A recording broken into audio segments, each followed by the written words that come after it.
사람은 정직해야지요. 특별히 신앙인들은 더더욱 정직해야 됩니다. 어떤 종교를 믿든지 신앙인은 정직해야 합니다. 신앙인이면서 정직하지 않다면 그를 신앙인이라고 말하기는 어렵습니다. 신앙인은 반드시 정직해야 됩니다.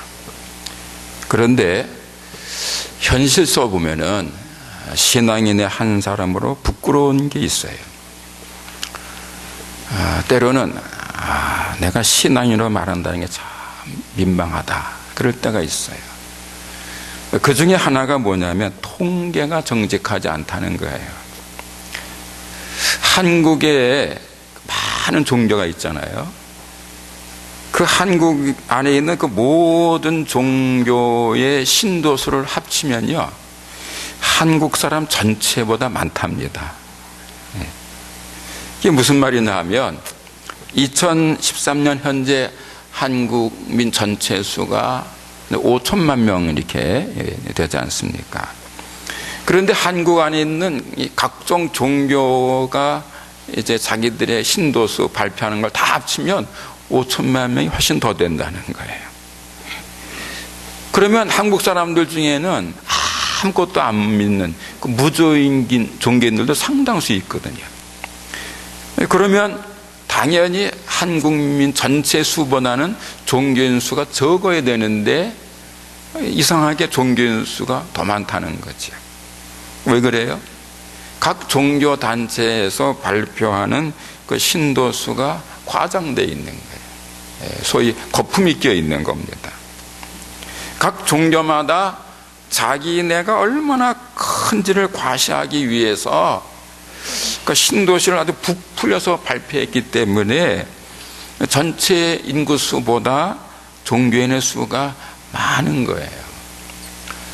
전에 어떤 그 이제 우리나라에 있는 이제 어떤 종교에 그 다니는 사람 얘기를 들으니까 자기네 그 교회 신도수가 600만 명이라는 거예요. 100만 명도 안 되는데, 제가 알기로는 한 100만 명도 안 되는데, 100만 명도 큰 종교예요. 근데 100만 명도 안 되는데 600만 명이라고. 그냥 얼마나 과장을 하는지. 그러니까 정직해야 할 종교인들이 정직하지 못한 거예요. 그것도 일반 신도가 아니고 성직자들이 또 그래요. 자, 보세요. 어떤 종교든지 자기네 신도수가 몇 명이다 이렇게 통계록을 발표하는 사람들이 누구겠어요? 일반 평신도가 하는 거 아니잖아요. 그 종교의 성직자들이 그렇게 할 건데 그 성직자들이 그렇게 부풀려서 발표를 하는 거예요. 어떤 종교의 성직자든지 거짓된 통계를 말하는 자는 반드시 회개해야 될 거예요. 특별히 하나님을 믿는 우리 기독교의 성직자들도 예외가 아닙니다. 회개해야 됩니다. 왜냐하면 신자 수를 부풀려 말하는 데는 우리 한국 기독교도 안 빠지거든요. 한국 기독교 총연합회 같은 그 연합기관에서 발표하는 그 한국 기독교인의 숫자가 몇 명이냐면 한 1,000만 명이라 그러고, 어떤 사람은 1,200만 성도 뭐 이러면서 이제 이야기를 하는데, 2005년 통계청, 우리 대한민국 정부 안에 있는 통계청에서 발표한 그 한국 기독교인의 수가 얼마냐 하면 약 861만 명이었어요. 정확히는 861만 6,438명 이렇게 통계를 냈어요. 그 당시 한국 국민 전체 수가 얼마냐면 41,434명이었습니다. 그러니까 총 인구수 대비 기독교인의 그 숫자의 비율은 18.3%였습니다. 그런데 종종 우리 기독교가 25% 1,200만 명이다 뭐 이렇게 이제 과장되게 말하는 사람들이 가끔 있어요. 바꿔야 됩니다. 한국 교회가 신뢰를 회복하려면 통계부터 정확하게 솔직하게 파악해서 정확하게 발표를 해야 할 것입니다. 한국 안에 있는 교회 수가 몇인지는 정확히 모르겠어요. 아무리 찾아도 통계가 안 나오더라고요.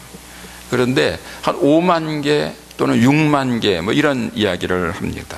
뭐 교회가 계속 생기다 없어지다 그러니까 정확한 통계를 낼 수가 없는데 5만 개에서 6만 개 왔다 갔다 하는가 봐요. 그러면 860만 명 교인의 5만 교회라면 한 교회당 교인 숫자가 약 170명쯤 됩니다.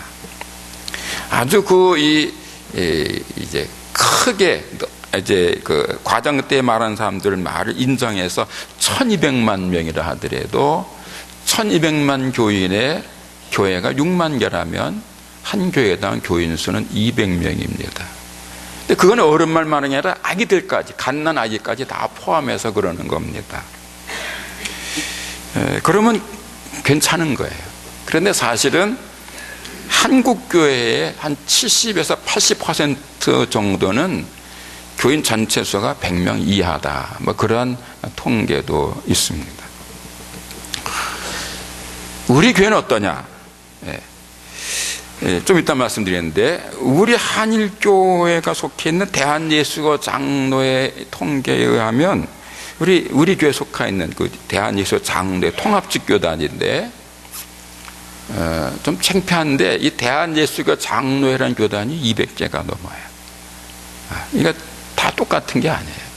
그러니까 우리는 대한예수교 장로회 통합직 교단입니다. 그런데 우리 대한예수교 장로회 통합직 교단에 속해 있는 교회가 몇 개냐? 8,305개. 2011년 현재 교인 수는 약 285만 명입니다. 그러니까 한 교회 평균 교인 수는 약 340명 정도 됩니다.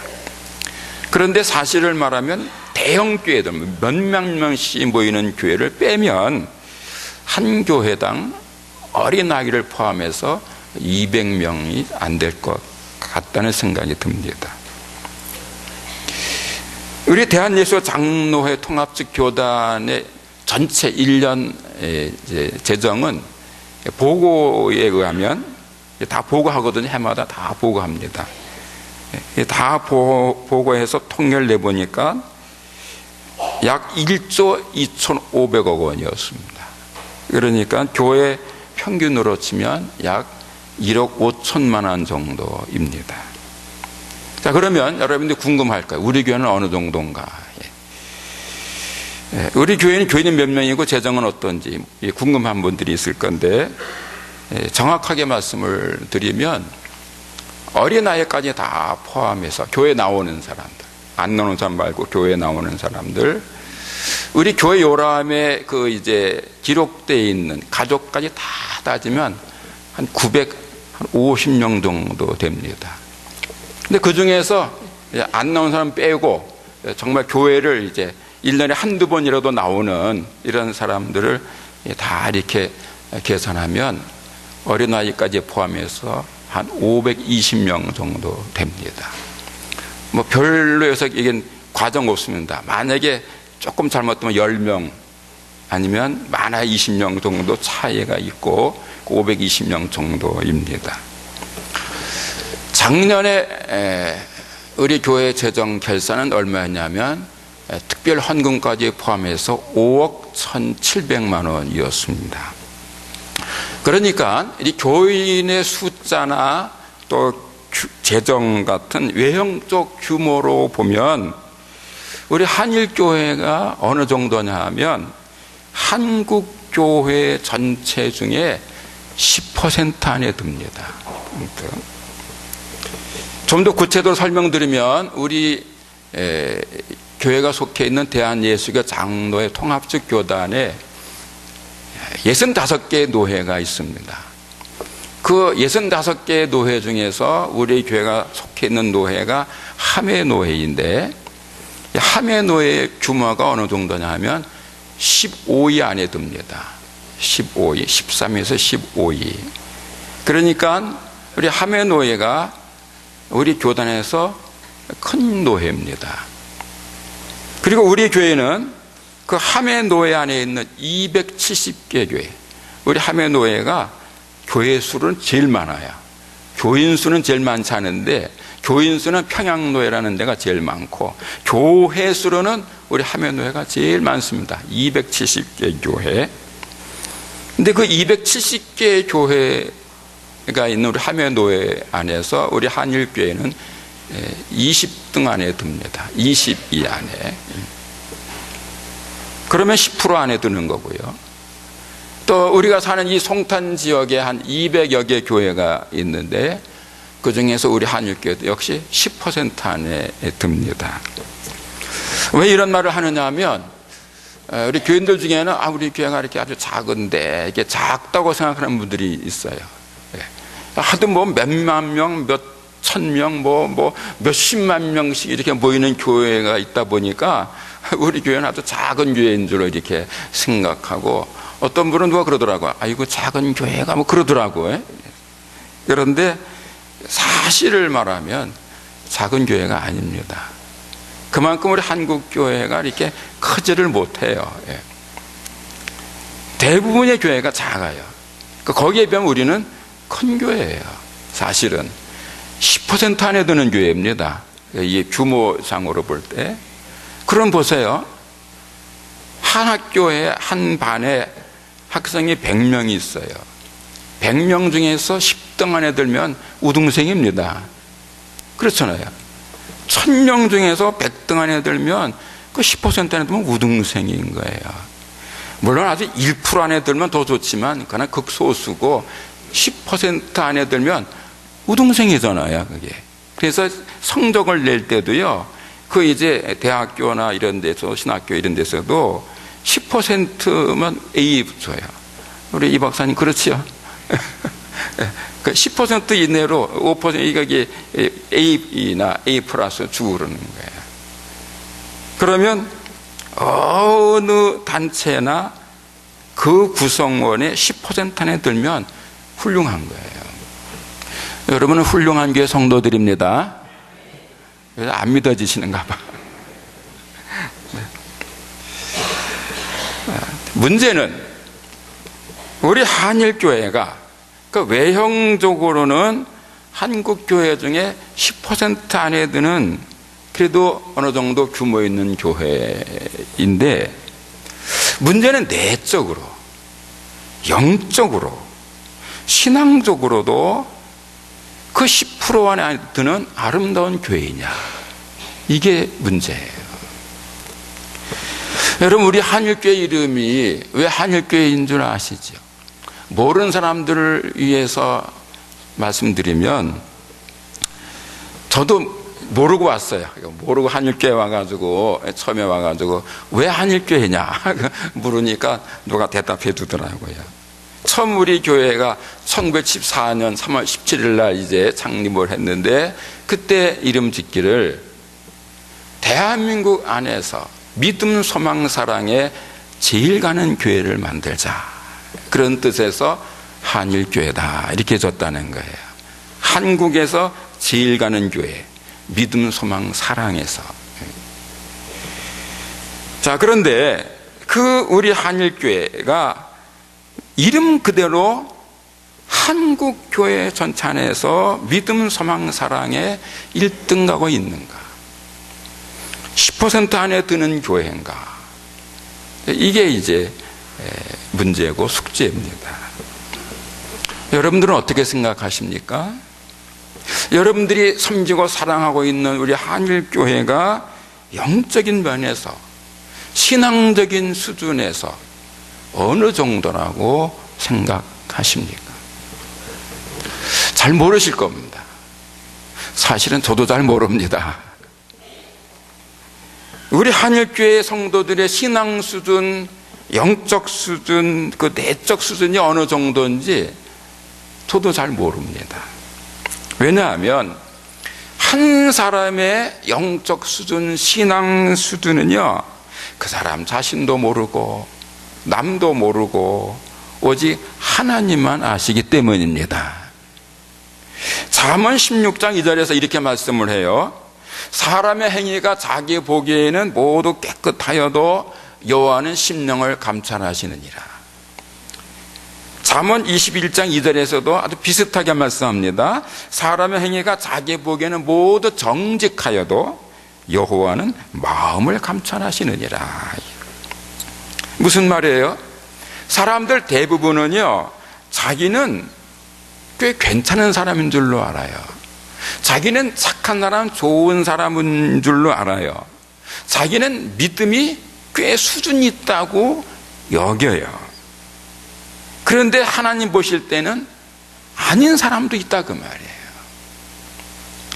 그래서 마태복음 7장 21절 이하에서 예수님께서 이런 말씀을 하십니다. 나더러 주여 주여 하는 자마다 다 천국에 들어갈 것이 아니요 다만 하늘에 계신 내 아버지의 뜻대로 행하는 자라야 들어가리라. 그날에 많은 사람이 나더러 이르되 주여 주여 우리가 주의 이름으로 선지자 노릇하며 주의 이름으로 귀신을 쫓아내며 주의 이름으로 많은 권능을 행하지 아니하였나이까 하리니 그때 내가 그들에게 밝히 말하되 내가 너희를 도무지 알지 못하니 불법을 행하는 자들아 내게서 떠나가라 하리라. 많은 사람들이 주여 주여 하면서 선지자 노릇도 하고요, 귀신도 쫓아내고요, 많은 권능을 행했음에도 불구하고 우리 예수님은 나는 너를 도무지 모른다 이거예요. 이 불법을 행하는 자들아 내게서 떠나가라. 이 얼마나 무서운 말씀입니까? 여러분 어떻게 들리십니까? 사람들이 주여 주여 하면서 가장 잘 믿는 것처럼 그렇게 기도도 하고 막 예수의 이름으로 귀신도 쫓아내고 막 병자도 일으키고 굉장한 역사를 이루어서 정말 가장 예수님을 잘 믿는 것 같은데 예수님은 막상 나 너 몰라, 나 너 몰라, 이 불법을 행하는 자들아 떠나라 이러신다는 거예요. 이게 얼마나 무서운 말씀이에요. 자, 이 말씀을 들으면서 여러분, 아니 세상에 그런 사람이 있을까? 예수님의 이름으로 선지자 노릇도 하고 예수님의 이름으로 귀신도 쫓아내고 예수님의 이름으로 막 불치병도 고치고 예수님의 이름으로 예언도 했고 그 예언도 들어맞았는데 아니 어떻게 예수님께로부터 이 불법을 행하는 자들이라는 정죄를 받을 수 있겠는가? 세상에 그런 사람이 있을까? 얼마든지 있습니다. 좋은 모델이 누가복음 16장에 나옵니다. 여러분 누가복음 16장에 보시면은 그 부자와 나사로 이야기가 나와요. 잘 아시는 얘기입니다. 거기에 그 누가복음 16장에 한 부자가 나오는데요, 자색 옷과 고운 베옷을 입고 날마다 호화롭게 잔치하다가 죽었는데 죽었을 때 지옥 갔다는 거예요. 성경에 그 부자 이름이 나오지 않아서 어떤 사람인지 확실치가 않지만은 그 부자가요 자색 옷과 고운 베옷을 입었다는 것을 볼 때 아주 지체 높은 귀족이었어요. 여러분 고대 사회에서는요 이 옷이 신분을 상징합니다. 여러분 지금은 여러분 너무 좋은 시대에 살고 있는 거예요. 돈만 있으면 얼마든지 좋은 옷을 사 입을 수가 있어요. 그런데 고대 사회에서는요 돈이 있다고 다 사는 거 아니에요. 그 신분에 따라서 입는 옷이 달라요. 옷을 보면은 척 보면은 아는 거예요. 아, 저 사람은 어떤 사람이다. 옛날에 조선시대에도요 사람들이 이 갓 쓰지 않습니까? 이 갓이 다 똑같지 않습니다. 그 사람의 신분에 따라서 갓 크기가 다릅니다. 딱 보면은 아, 저 사람은 양반, 저 사람은 중인, 저 사람은 상놈 딱 압니다. 그 옷이라는 것이 그 사람의 신분을 드러내는 거예요. 자색 옷과 고운 베옷은 고대 중동 사회에서 아주 최상류층 사람들이 입었습니다. 특별히 고운 베옷은 어떤 옷이냐면 제사장, 대제사장이 입는 속옷입니다. 그러니까 누가복음 16장 19절에 나오는 그 부자는 세속적으로나 종교적으로나 아주 최고위층에 있었던 그런 사람의 가능성이 높은 거예요. 따라서 많은 사람들의 존경과 사랑받았습니다. 날마다 호화롭게 잔치를 즐길 만큼 그 주변에 사람도 많았습니다. 유대인들은 다 하나님을 믿는 사람들이었으니까 믿음도 아주 굉장히 좋은 사람으로 본인도 그렇게 생각했고 주위 사람들도 그렇게 인정했을 겁니다. 그런데 그가 죽었을 때 지옥으로 떨어졌다는 거예요. 그가 죽었을 때 아주 호화스럽게 장례를 치렀습니다. 그리고 아주 화려하게 장식했던 무덤에 시신을 모셨습니다. 부자가 생전에 날마다 많은 사람을 초청해서 잔치를 즐길 때에 많은 사람들이 이렇게 훌륭할 수가 있나 부러워했을 거예요. 그가 죽어서 아주 호화로운 장례를 치르고 아주 사치스러운 무덤에 묻혔을 때에 많은 사람들이 이분은 반드시 틀림없이 천국에 갔을 것이다라고 칭송했을 거예요. 부자도 죽기 전에는 그럴 줄로 믿었을 거예요.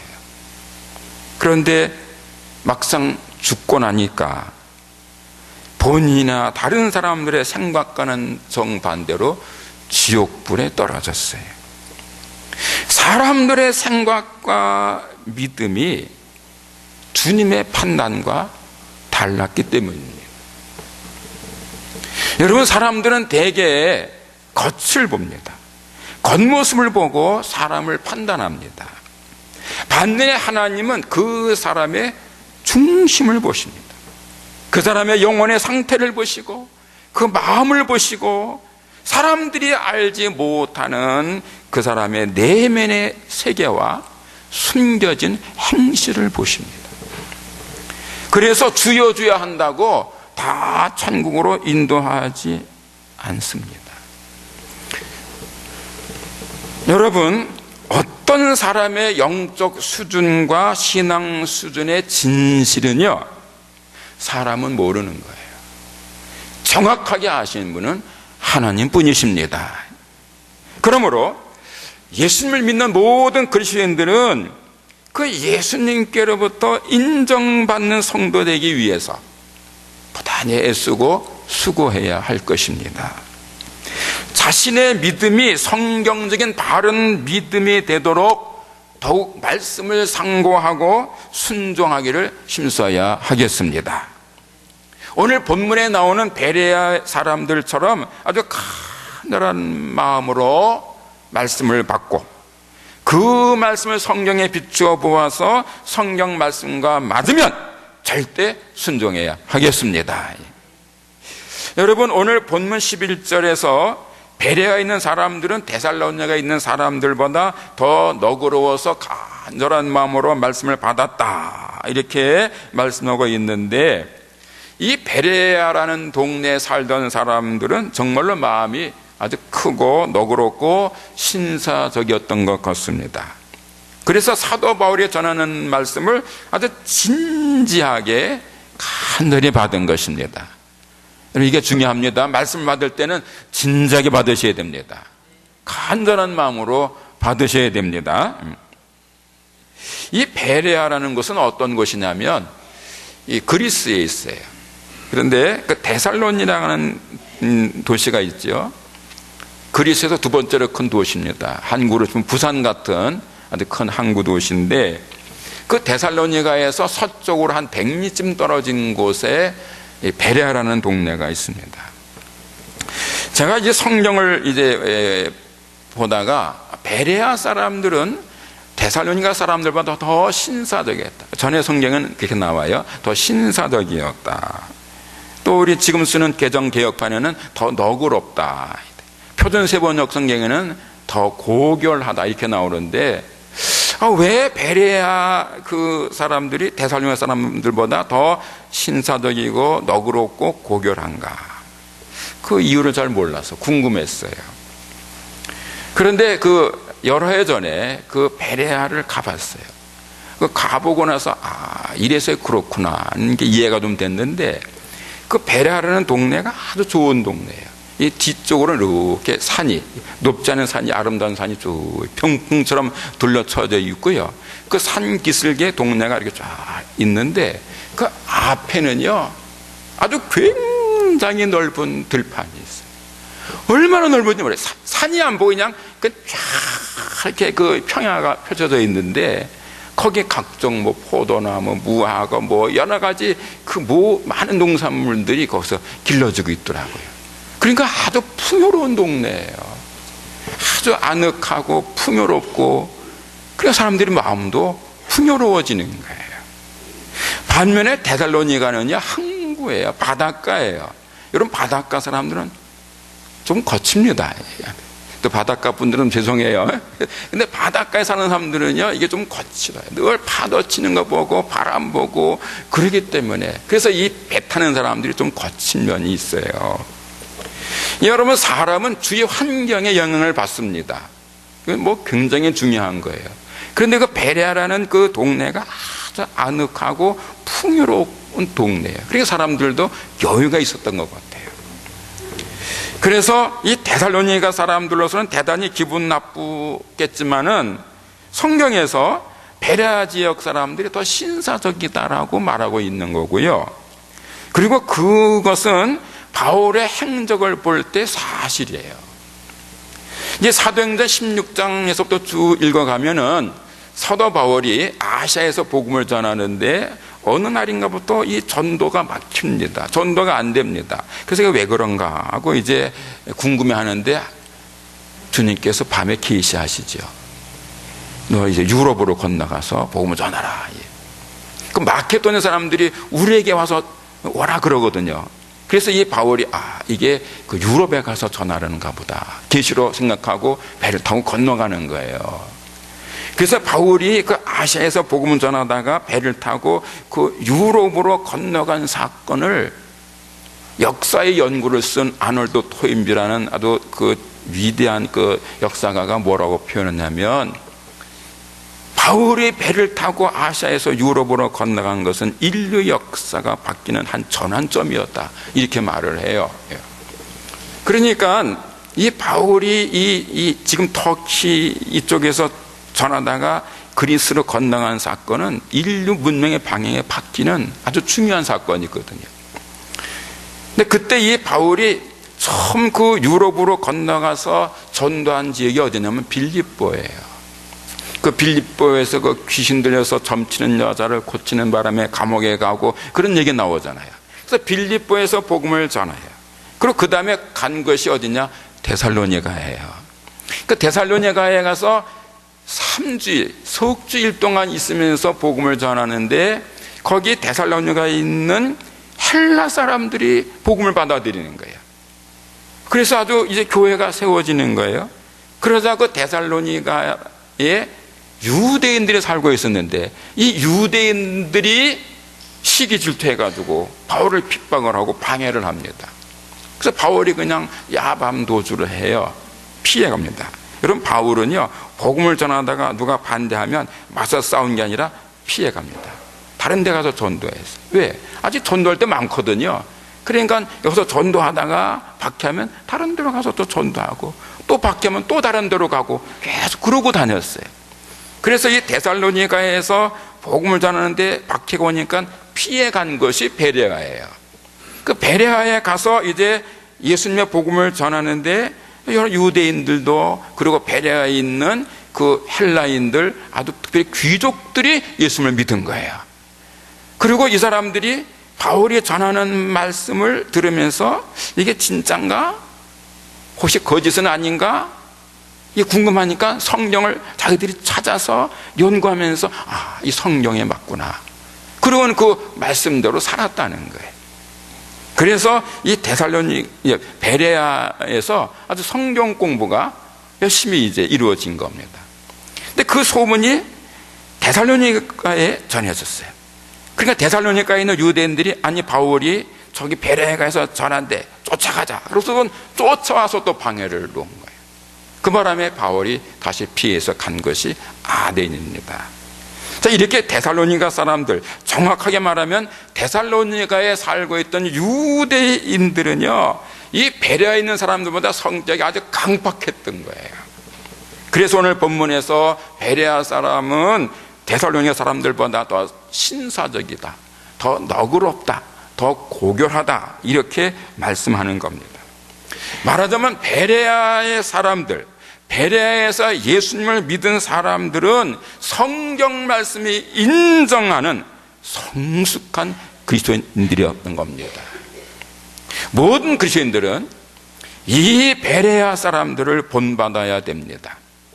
정확하게 표현하면 베레아의 그리스도인들, 베레아 교회 성도들을 본받아야 할 것입니다. 여러분, 기독교 신앙은 본받는 신앙이잖아요. 베레아 교회 성도들 정말 성숙한 신앙인들이에요. 모든 세대의 성도들이 본받기에 합당한 성숙한 그리스도인들입니다. 여러분, 그렇게 생각하지 않습니까? 여러분 생각은 어떻습니까? 그렇게 생각되지 않아요? 신사적이고 너그럽고 고결한 그리스도인이라 얼마나 훌륭한 말입니까? 얼마나 멋있는 성도입니까? 여러분들, 우리 동네 사람들이 말이죠, 이게 우리 송탄의 동네 사람들이 여러분 우리 한일교회 성도 보고 한일교회인들은 참 신사적이야, 참 마음씨가 너그러워, 아주 고결한 인품의 소유자들이야, 이런 말 들으면 얼마나 기분 좋겠어. 오늘로 창립 39년을 맞는 우리 한일교회 성도 여러분들이 모두 신사적인 그리스도인, 마음이 너그러운 신앙인, 그리고 그 인품과 성품이 고결한 성도가 다 되신다면 우리 주님께서 얼마나 기뻐하시겠습니까? 사랑하는 성도 여러분들이요, 그리스도인의 사명은 주님 예수님께 영광을 돌리고 예수님을 기쁘시게 하는 것입니다. 그리고 예수님께 기쁨을 드리는 일 중에 하나가 뭐냐 하면, 당신의 제자들인 그리스도인들이 착하고 의롭고 진실하고 온유하고 겸손하면서 신사적이고 그리고 너그럽고 고결한 성도가 되는 것입니다. 우리 한국교회 안에는요, 대형교회를 지향하는 경향이 많습니다. 교회마다 어떤 큰 교회, 대형교회, 큰 교회를 목표해요. 그래가지고 아주 목표를 세워요. 몇 년까지는 뭐 몇천 명, 몇만 명, 뭐 이렇게. 아주 대형교회를 지향하는 경향이 많은데, 물론 대형교회나 큰 교회 자체가 나쁘다고 말하기는 어려울 거예요. 하지만 예수님은요, 교인들끼리 서로를 모르고 심지어는 목사도 자기 교인이 누군지를 모르는 그런 큰 교회를 기뻐하실 것 같지 않습니다. 여러분, 예수님께서 요한복음 10장에서 이렇게 말씀하십니다. 나는 선한 목자라. 나는 내 양을 알고 양도 나를 아는 것이 아버지께서 나를 아시고 내가 아버지를 아는 것 같으니 나는 양을 위하여 목숨을 버리노라. 여러분, 목자는 양을 알고 양은 목자를 알아요. 이게 예수님과 그 성도들의 관계예요. 같은 이치에서 목사는 교인을 알고 교인은 목사를 알아야 그게 바른 교회예요. 그런데 목사가 교인이 누군지를 몰라요. 교인이 목사를 만날 수가 없어요. 주님께서 기뻐하실까요? 그런 교회가 있나요? 대형교회는 다 그래요. 수천 명, 수만 명 모이는 교회는요, 목사가 교인을 모릅니다. 여러분, 아주 큰 교회 목사님하고 이제 같이 얘기하는데 어떤 교인이 와서 인사를 해요. 목사님 안녕하십니까? 그리고 한창 뭐 이렇게 아주 반갑게 얘기를 하고 이래요. 그러니까 목사님도 막 뭐라고 얘기를 하시더라고요. 그분이 갔어요. 또 옆에 어떤 부목사님 그런 거예요. 목사님 저분 누군지 아세요? 몰라. 근데 모르는데 어떻게 아는 척을 하세요? 그럼 아는 척 해야지. 그럼 모르는 척 하나? 그 교인은 자기를 아니까 와서 막 얘기를 하지만, 그럼 당신 누구예요? 그럼 얼마나 상처받겠어요? 그러니까 아는 것처럼 그냥 얘기를 해주는 거예요. 근데 몰라요. 여러분, 교인이 수천 명, 수만 명 되면요, 알 수가 없어요. 어떻게 알아요? 알 수가 없어요. 그럼 목사가 교인을 모르고 교인이 목사를 몰라요. 그 주님께서 기뻐하시는 교회, 될까요? 여러분, 요한계시록 2장 3장에 보면은 수아시 7교회가 나옵니다. 그런데 그 7교회 중에서 4대 교회라는 교회하고 라오디아 교회는 아주 큰 교회고 부자 교회. 그런데 주님께로부터 아주 호된 책망을 받습니다. 반면에 서머나 교회와 빌라델비아 교회라는 교회는 아주 작은 교회지만은 칭찬을 듣습니다. 그걸 보면 교회에 대한 예수님의 생각이 어떤지를 짐작할 수 있습니다. 여러분, 오늘 설교 제목이 아름다운 교회인데요, 참으로 아름다운 교회는 어떤 교회냐? 크기와 전혀 관계가 없습니다. 큰 교회든 작은 교회든지 크기, 규모는 전혀 관계가 없습니다. 교회는 첫째로 화평해야 됩니다. 그게 아름다운 교회입니다. 성도 안에 서로 화목해서 서로 존경하고 사랑하고 정말 콩 한 쪼리도 나눠 먹을 수 있는, 사도행전 2장 4장에는 초대교회처럼 서로 통용하고 서로 나눠주면서 자기 것을 주장하지 않는 그런 교회가 정말 아름다운 교회예요. 성도 간에 화목하되 정말 아주 사랑 많은 가족 이상으로 화평한 교회가 진짜 좋은 교회인 거예요. 가족이라고 다 친하지 않잖아요. 형제 간에도 싸우는 형제 얼마나 많은지 몰라요. 그러니까 가족이라고 다 좋은 게 아니고 화평한 가족, 그것처럼 교회도 화평한 게 첫째, 부흥되는 거 두 번째. 교회는 첫째 화평해야 됩니다. 크기에 관계없이 화평한 교회가 좋은 교회입니다. 우리 한일교회는 주님 오신 날까지 화평해야 할 것입니다. 두 번째는 성경적인 바른 믿음을 가진 성도들이 모인 교회입니다. 베레아교회 성도들이 왜 신사적이었는가? 날마다 성경을 상고하고 거기에 순종했기 때문입니다. 성경 말씀을 바르게 잘 이해하고 성경 말씀대로 잘 순종하는 교회, 성도가 정말로 아름다운 교회고 아름다운 성도인 거예요.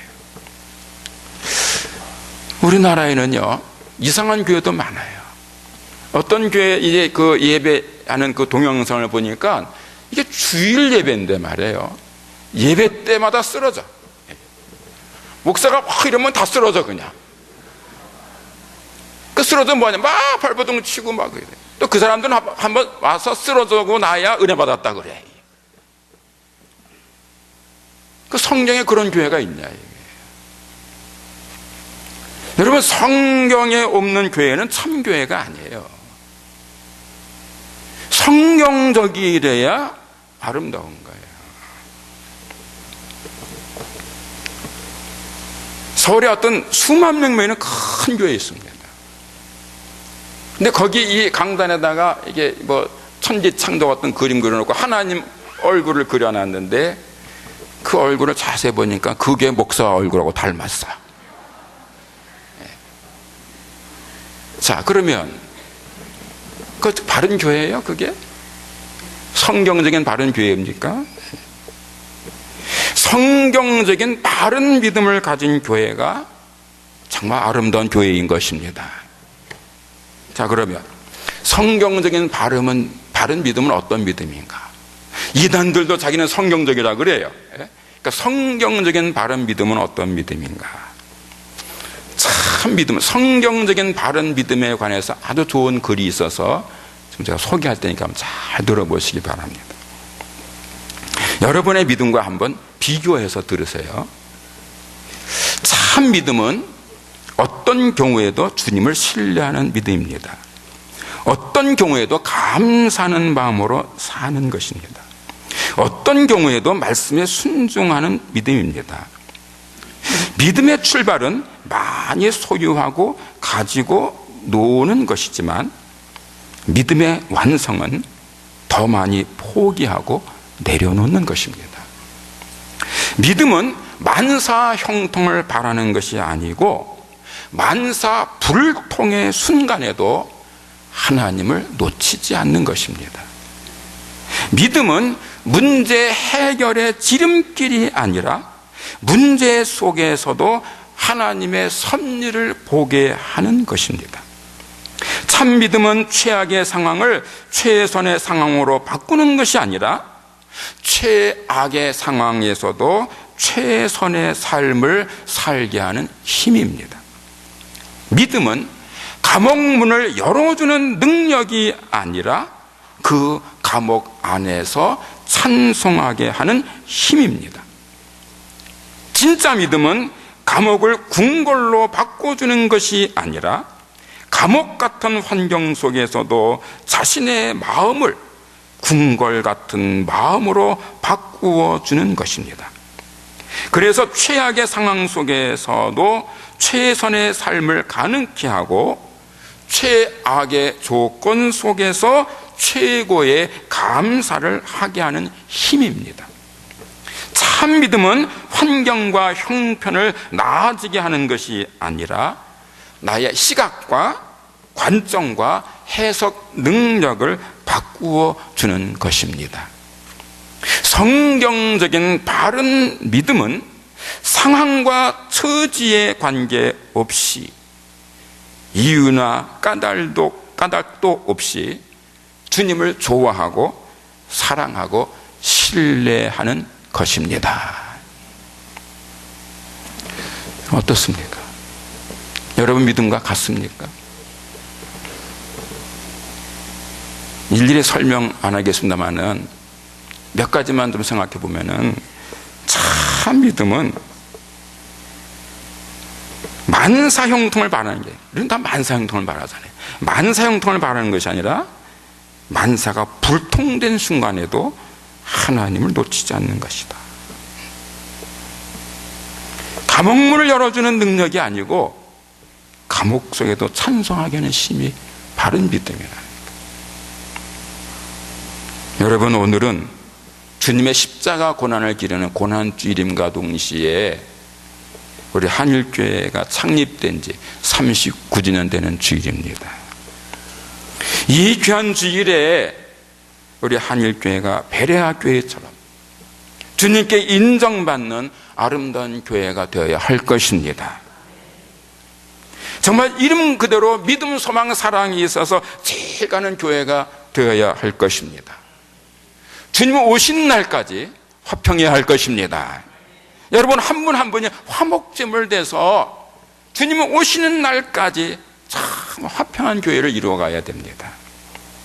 그리고 한일교 여러분 한 분 한 분이 모두가 베레아 교회 성도들처럼 아주 신사적이고 너그럽고 고결하고 성경적인 그런 바른 믿음의 사람이 되셔야 할 것입니다. 그래서 감옥 같은 상황에서도 거기서도 궁궐 같은 마음으로 찬송할 수 있는 그런 성숙한 성도가 되셔야 하겠습니다. 그때 여러분들과 제가 함께 섬기는 주의 몸 된 이 한일교회가 아름다운 교회로 세상에 빛을 발하게 될 것입니다. 동시에 주님께는 영광이 될 것이고 여러분은 예수님을 믿는 행복을 누리시게 될 것입니다. 기도하겠습니다. 하나님 아버지, 오늘 주님의 십자가 고난을 기리는 고난주일과 제 한일교회가 세워진 지 39년 되는 기념주일로 지키게 하심을 감사드립니다. 하나님 아버지, 저희 한일교회의 수준은 어떤지요? 제 한일교회 성도들의 영적 수준, 신앙적 수준은 어느 정도인지요? 베레아 교회 성도들처럼 신사적이고 너그럽고 고결한지요? 냉정해 저희들 자신을 돌아보게 하시고 저희 한일교회 이름처럼 믿음, 소망, 사랑에 제일 가는 교회 되는 은혜 내려 주옵소서. 성도 한 사람 한 사람이 정말 낮고 그래서 섬김으로 끝까지 화목제물 되어 주님 오신 날까지 화평한 교회를 이루게 하여 주시고 성경적인 바른 믿음을 가짐으로 세상의 빛의 사명을 잘 감당하는 은혜 내려 주옵소서. 그래서 믿지 않는 세상 사람들조차 하늘교회 성도들은 신사다, 고결하다, 참으로 너그럽다라고 칭찬하고 인정할 수 있게 하시고 특별히 주님께로부터 그런 인정받는 성도들 되게 하옵소서. 마침내 하나님께 영광을 돌리고 예수님 믿는 행복을 찬미하도록 도와주시옵소서. 예수님의 이름으로 감사하며 기도하옵나이다. 아멘.